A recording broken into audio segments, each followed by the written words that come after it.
When your spouse wants a divorce but still sleeps with you.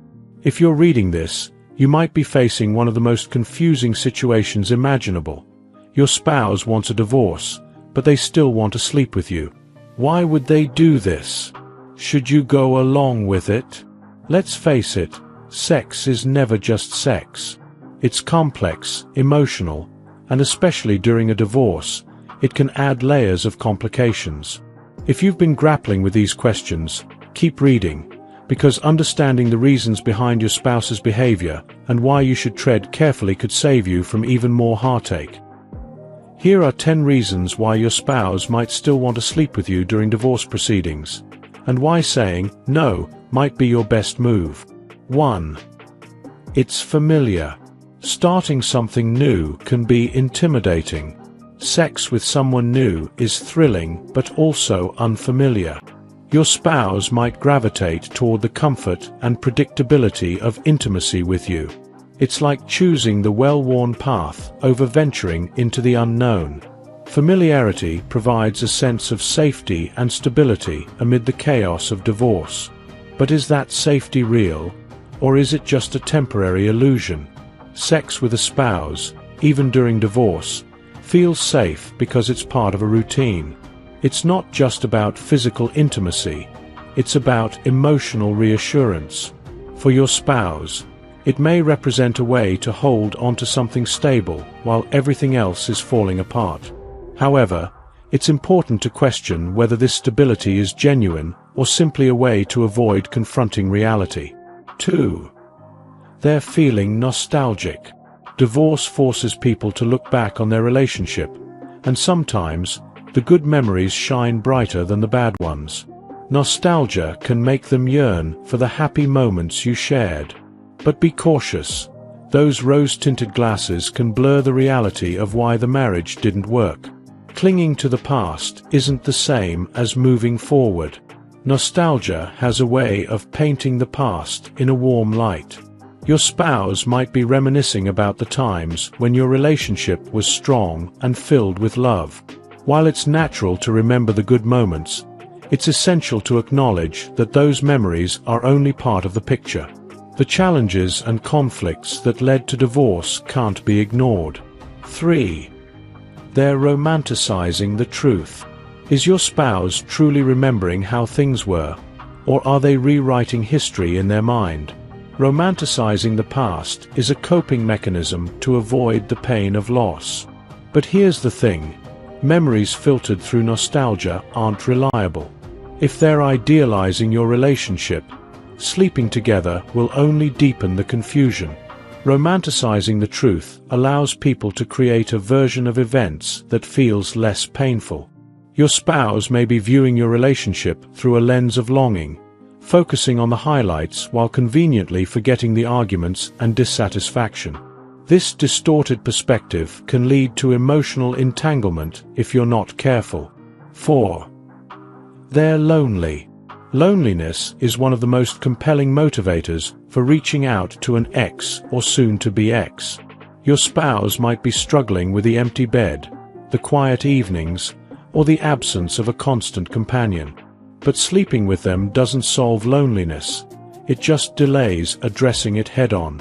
Loneliness after a breakup can be overwhelming, especially for someone accustomed to companionship.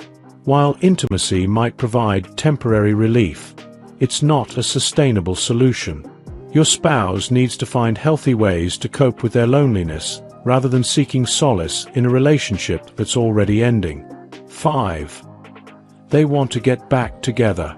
Could they be testing the waters for reconciliation? Maybe. But don't get swept up in their indecision. Ask yourself, is getting back together what you truly want? And if so, have the core issues that led to the divorce been resolved? If not, intimacy will only complicate things further. Reconciliation can be a tempting prospect, especially if there's still love between you. However, jumping back into intimacy without addressing the underlying problems can lead to repeated heartbreak. Both partners must be fully committed to repairing the relationship for reconciliation to work. 6. They're afraid of starting over. Starting over after a marriage ends can feel like stepping into uncharted territory. It's daunting. Your spouse might see intimacy with you as a way to avoid facing this new chapter. But avoiding the inevitable only postpones the growth that comes with embracing change. Starting over often involves redefining one's identity and rebuilding a sense of self. For your spouse, clinging to the familiarity of your relationship might seem easier than venturing into the unknown. However, true personal growth requires letting go of the past and embracing new opportunities. 7. They're afraid of being alone. Being alone isn't just about being lonely. It's about adjusting to a completely different lifestyle than the one they've known for years. Your spouse might not be ready to confront that reality. But again, intimacy with you doesn't address the underlying fear. It only masks it temporarily. The fear of being alone can be paralyzing, especially for someone who's spent years in a committed relationship. Your spouse might be using intimacy as a way to avoid dealing with this fear. However, it's crucial for them to learn how to navigate life independently. 8. They want a one last time. The idea of having a one last time is rooted in the desire for closure. Your spouse might see it as a way to say goodbye to the relationship. But let's be real. Does it ever end at just one last time? These moments often lead to a cycle of confusion and emotional turmoil. Closure is an important part of moving on, but intimacy rarely provides it. Instead, it often creates a false sense of connection that makes letting go even harder. If your spouse is seeking closure, it's better to find it through honest communication rather than physical intimacy. 9. They realized what they lost. Sometimes, people only appreciate what they had when it's gone. Your spouse might be experiencing this realization, prompting them to reconnect with you. But before you consider sleeping with them, ask yourself, is this about truly rebuilding the relationship, or is it just regret talking? Realizing what you've lost can be a powerful motivator for change. However, it's important to distinguish between genuine efforts to repair the relationship and fleeting feelings of regret. Rebuilding trust and communication takes time and effort. 10. They don't want to get involved with someone new yet. Finding a new partner can feel like a monumental task. Dating, rejection, and the awkwardness of starting over can be exhausting. For your spouse, the easier option might be to stick with what's familiar, you. But is that fair to either of you? Using intimacy as a crutch prevents both parties from moving forward. The fear of starting fresh can make the prospect of dating seem overwhelming. Your spouse might be clinging to your relationship out of convenience rather than genuine desire. However, both of you deserve the opportunity to find happiness on your own terms. Why you should say no. Sleeping with your spouse during divorce might seem harmless, but it's rarely that simple. Here's why you should think twice. Emotional confusion. Intimacy creates a false sense of connection, making it harder to accept the end of the relationship. Delays healing. Both of you need time and space to heal. Sex blurs boundaries and keeps you tethered to the past. False hope. If one of you is holding on to the possibility of reconciliation, intimacy can fuel unrealistic expectations. Legal complications.